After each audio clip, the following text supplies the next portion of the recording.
뉴욕나우. 안녕하세요. 글로벌 시장에서 통하는 투자법을 알려드리는 뉴욕나우 한국경제신문 강영연입니다. 오늘은 더그페타 Bca리서치의 수석 미국 투자 전략가와 미국 시장에 대한 이야기를 해봤습니다. 지난번 인터뷰에서 증시 불안정성이 계속될 것이라면서 투자 기간을 짧게 잡으라고 조언했었는데요. 지금은 시장을 어떻게 보고 있는지, 그리고 특히 하우스뷰와는 달리 기술주에 대한 긍정적인 의견을 유지하고 있었는데 그 의견을 고수하고 있는지, 또 최근 커지고 있는 경기침체와 스테그플레이션 우려에 대해서 어떻게 생각하는지까지 물어보겠습니다.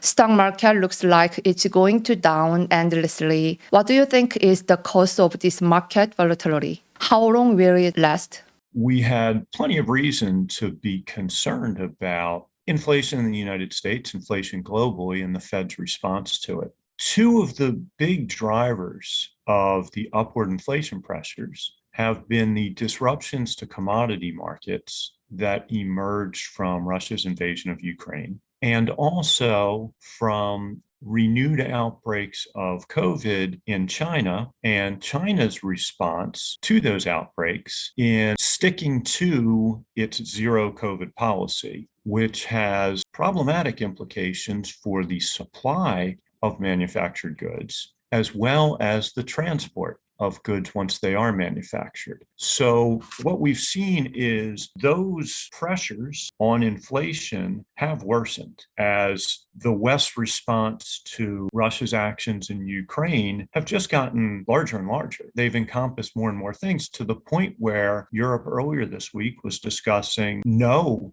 oil imports from Russia to the Eurozone. So that has worsened, and that has put pressure on energy markets. It's most certainly putting pressure on food, as we saw in today's CPI report in the United States and CPI reports across Europe. Between them, Ukraine and Russia account for 10% of the world's wheat and corn. And surely the harvests this year are going to be smaller than they otherwise would have been. One would assume that not a lot of planning is getting done in Ukraine, and there may not even be the human power to harvest what's been planted when the harvest time arrives. So anyway, we've seen continued upward pressures on inflation. And as you note, that has made the Fed give indications that it is going to react with a firmer hand than investors and markets may have expected in January and February of this year. And I think that has been a big driver of the sell-off in the equity market and additionally the sell-off in the bond market as yields have been rising quite sharply. Going forward, we are of a mind that inflation is in the process of peaking, if it hasn't peaked already. In the last interview, you gave an opinion of the equal weight on technology stocks apart from Houseview. Do you still maintain that opinion in this situation? Not tech stock called cashewed stocks, but also profitable big tech such as Meta, Amazon, and Apple had been significantly slided. What do you think about this? What's your forecast? Well, certainly stocks with premium multiples, stocks that sell at a larger price earnings multiple relative to the overall market are going to be under particular pressure when the overall market price earnings ratio is falling, right? When we have seen derating in equity prices, people paying less, the market paying less for future earnings than they were at the end of 2021 and early in 2022. And so anyway, I think that companies that owed their earning strength solely to limited mobility and limited ability for people to interact in ways that they normally did, they continue to be under pressure, and we shouldn't expect that the declines in those stocks are necessarily going to stop, until their stocks get repriced at an appropriate level for what future earnings appears if they'll be. The Apples, the Alphabets, the Amazons, they're in a different category. Certainly Amazon saw a boost because of the pandemic, but I think those companies have other engines, and that those engines will continue to thrive. So I still think equal weight is reasonable for tech, and tech has certainly underperformed so far in 2022, but if you were equal weight, you certainly didn't get hurt in terms of relative performance, although you would have done better from a relative performance perspective had you been underweight them. I'm not convinced that their underperformance so far in 2022 is going to persist. So yes, I do think equal weight is still a reasonable position. If we want to predict tech stock, I think we have to talk about raising interest rate. Fed raised interest rate by 50 base point at the West FOMC meeting. At the same time, Powell denied the possibility of 75 base point. How do you expect the Fed to move forward? The Fed has been handed by Congress a dual mandate. It has two responsibilities: maintain full employment and maintain price stability. Given that we've got 50-year lows in the unemployment rate and by every single indication, a very, very robust labor market, it is fair to say now the Fed has a single mandate, that it is paying no attention to the full employment. It is all about trying to engineer price stability, trying to get the economy on a path to fairly stable consumer price increases over time.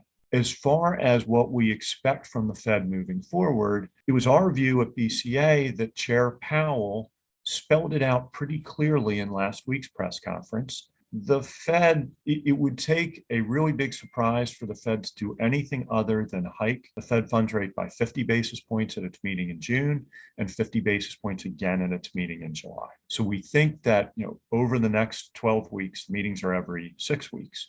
Over the next 12 weeks, the Fed funds rate is going to increase by 100 basis points. So we will go from a range of 75 basis points to 100 basis points, or 0.75% to 1%, up to 1.75% to 2%. And then in the additional 3 scheduled meetings in 2022, we would expect, and of course this can change if conditions change, that the Fed is going to hike at 25 basis points in each of those 3 meetings, so that we will end the year with a Fed funds rate between 2.5% and 2.75%. Given how clearly Chair Powell did seem to commit the Fed to 50 basis point hikes at each of the next 2 meetings, while saying that 75 basis points were not a matter of discussion right now. Again, we think it would take a whole lot, a really, really big surprise for the Fed to hike by more than 50 basis points at either of those meetings, or for it to hike by less than 50 basis points at either of those 2 meetings. And to that end, we don't think today's report really changed the Fed's course over the next 2 meetings, or indeed over the rest of the year. It will need more data to get a sense of, what is the outlook really? As far as markets, and certainly we have seen the NASDAQ really suffer as Treasury yields have increased, and concomitant with that, as inflation has continued to rise. It matters for markets because Fed rate hikes eventually reduce demand in the economy. And as we reduce demand from consumers, reduce demand from businesses for investment, making capital expenditures, reduce demand for labor inputs, reduce demand for hiring by businesses, all of those things come together to slow the economy.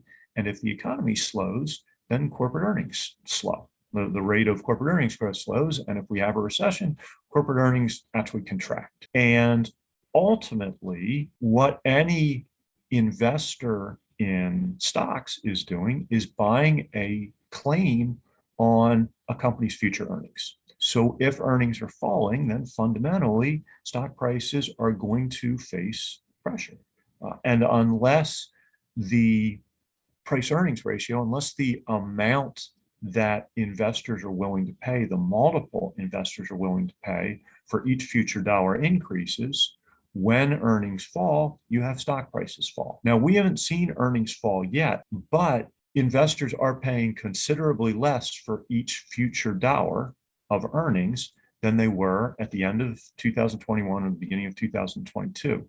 We have seen the forward 4-quarter earnings multiple, so the expected earnings for the next 4 quarters for the S&P 500 fall from 21.7 in the first week of January to 17.7 as of last Friday. If you round that up and say it's fallen from 22 to 18, that is an 18.2% decrease in what people are willing to pay for stocks. And the S&P 500 is down about 15% year to date. So you can see that earnings have risen a little bit because the multiple people are willing to pay is down 18% and stocks are only down 15. But I think that falling multiple reflects an expectation that if the Fed acts with a very firm hand to try to rein in inflation by increasing the Fed funds rate, then earnings themselves are likely to not grow at the rate that was expected before the Fed began tightening with such vigor. So that is mechanically how inflation leads to tighter monetary policy, which leads to lower corporate earnings, less hiring, less spending throughout the economy, and ultimately ends up with pressure on stock prices. What do you think of the possibility of recession and stagflation? We at BCA are very much in the camp of those who say that recession risk is rising, but it's not here yet. The recession is not going to occur yet. Of course, there will be another recession. It's a business cycle, and we have ups and we have downs. But we do not think that a recession is very likely at all in 2022. And in fact, from the perspective of our team at the U.S. investment strategy within BCA, we think the earliest you would see a recession begin is the second half of 2023 or even 2024. And how we get there is that, again, while we recognize that the economy is slowing, the growth is decelerating, the economy is still growing. So deceleration is growth, but at a slower rate. And it's important to remember that growth, we are starting from a level in 2021 that is considerably stronger than anyone expects the U.S. economy to be able to maintain over time. Adjusted for inflation, the U.S. grew at better than 5% in 2021. Economists, mainstream economists, believe that the U.S. is only capable over time of growing at an inflation-adjusted rate of 1.75% to 2%, or even 1.5% to 1.75%. So let's say 1.5% to 2% a year. Well, we were at 5%.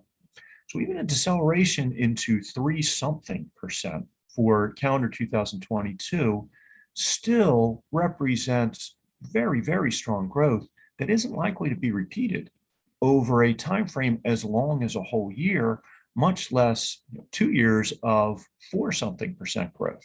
If we take 5% in 2021 and 3-something% in 2022, that's a far cry from a recession.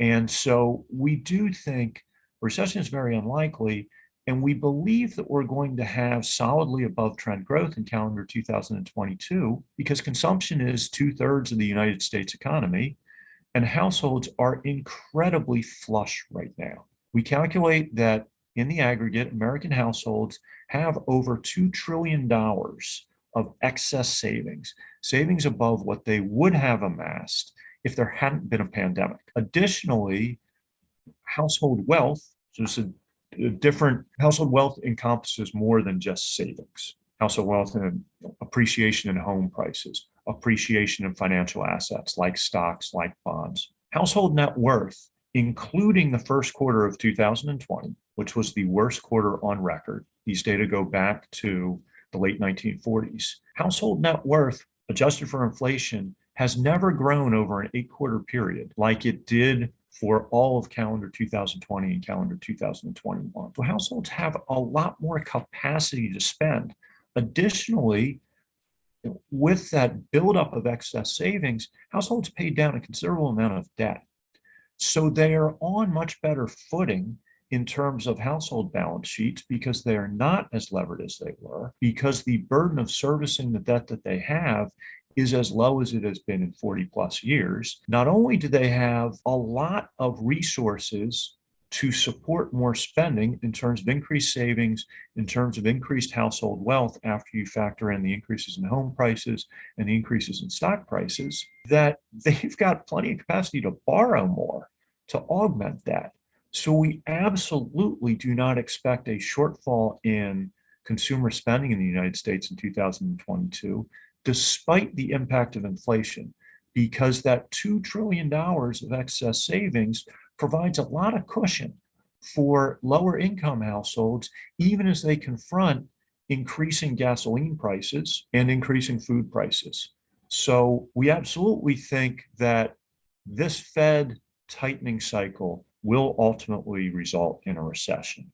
But we do not think we're going to see that recession until late 2023, early 2024 before it arrives. As far as stagflation, we are not as concerned about a wage price spiral as a lot of investors and a lot of the financial media seem to be. Wage gains have lagged the rate of inflation, and they've been lagging it considerably once we were past the spring and summer of 2020, when the United States was experiencing the lockdowns, and many of what we called frontline workers, people working in grocery stores, people working in public transit, those people got bonuses and even sort of showing the war footing that we were on, combat pay or hazard pay, additional pay to compensate them for taking on the risk of potentially becoming infected by going out and performing these essential functions. Ever since then, wages have considerably lagged the rate of inflation. So failing a rebound in the power of organized labor in the United States, it's really hard to see, despite the very tight labor market, how wages can rise at a rate that would help produce a wage price spiral that, as I described before, that's an event where higher prices just beget higher prices lead to even higher prices, and so on. Without a big pickup in employee compensation, that self-reinforcing cycle can't ever really get going. And it seems to us in the U.S. investment strategy team at BCA that it's unlikely that we are going to see labor flex its muscles enough to be able to get that wage price spiral turning. The strong dollar is continuing and deepening. What do you think the reason is? How do you think a strong dollar affects the US economy? What's your forecast? So very simply, the more disruption that there is globally, the more that the dollar is likely to strengthen. So I'd say the dollar's rise this year, the dollar has been a beneficiary of all the incredible instability in the world and all the incredible threats to global growth and the global world order, and even having people talking about the potential of something like a World War III. The dollar does really well in that sort of environment. If those tensions are going to recede, then the dollar should be peaking fairly soon. And additionally, relative differences in interest rates are also a driver of foreign exchange rates in every foreign exchange rate model. As we see the European Central Bank moving closer and closer to hiking rates sooner than people may have expected, that disparity between expected Fed rate hikes and other major economies' rate hikes begins to narrow. And as that narrows, again, the dollar should give back some of the gain that it has ground that it has gained relative to other currencies. So we expect that unless we have disappointing COVID news, unless we have disappointing news out of Russia and Ukraine, that the dollar's strength will begin to abate and that the dollar's peak is not very far away. Lastly, I would like to ask for your advice. How should investors respond to this situation? Last time you advised me to keep the investment period short. Do you still feel the same way? Some experts find it difficult to predict immediate volatility. The current stock price level is attractive to long-term investors. Moreover, finance and energy stocks, which considered an alternative to tech, have been corrected a lot recently. Where do you think the safe haven in the market now? It has been very, very difficult to find safe havens in an environment when bond yields are rising so much. And traditionally, when you have a lot of volatility in equity prices, you could turn to sovereign bonds in the United States Treasuries to ride out those declines in equities. And in fact, there tended to be, over the last 20 years, a negative correlation between, or for a long time, ever since the 60-40 portfolio became so popular, 60% equities, 40% fixed income, that you tended to have stock prices move in a different direction with bond prices. So that when you had disruptions and declines in equities, one could move money to bonds and ride out the storm there. And then when it appeared that the storm ended, move back from bonds to equities. That has not been something people could do so far in 2022. Bonds have not provided a safe harbor from the volatility in equity markets. We do think that Treasury yields have gotten very close to peaking.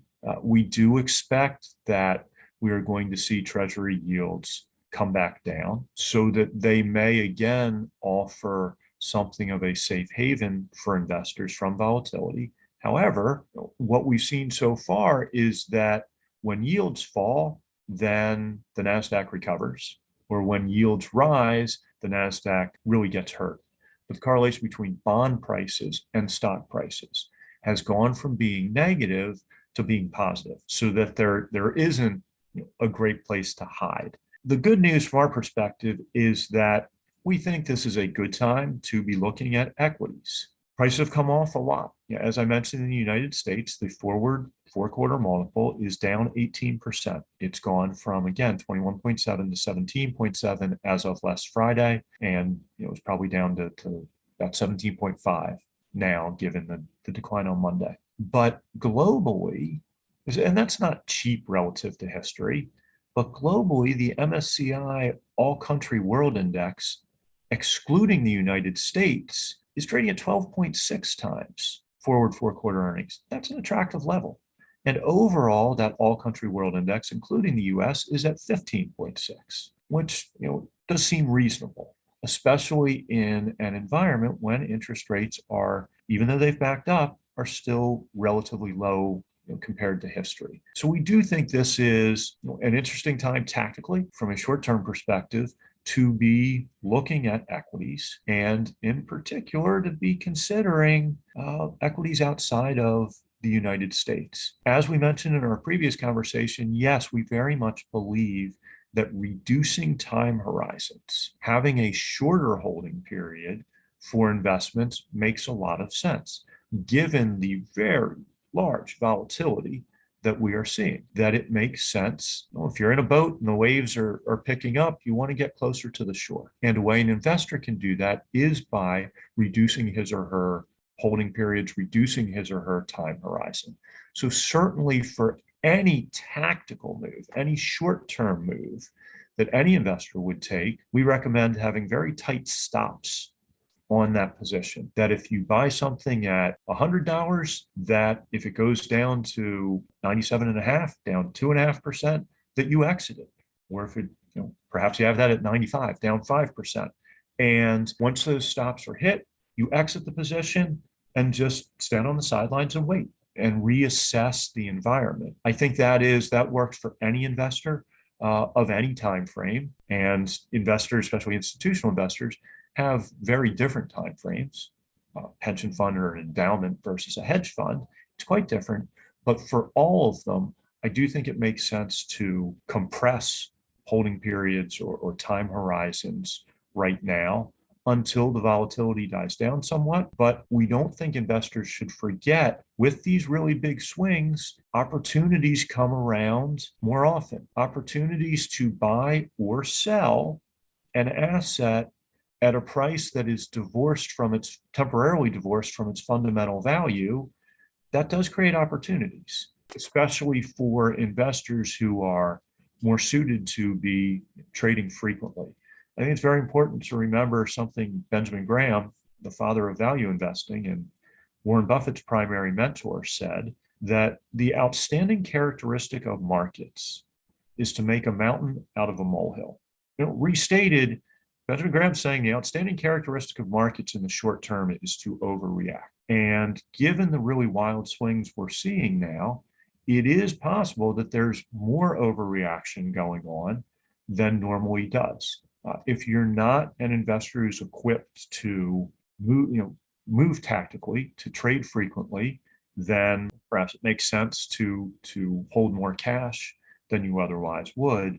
But I do think that we should bear in mind that stocks' future returns become more attractive, their future prospects become more attractive the lower their price, so that there are potential long-term opportunities here as well.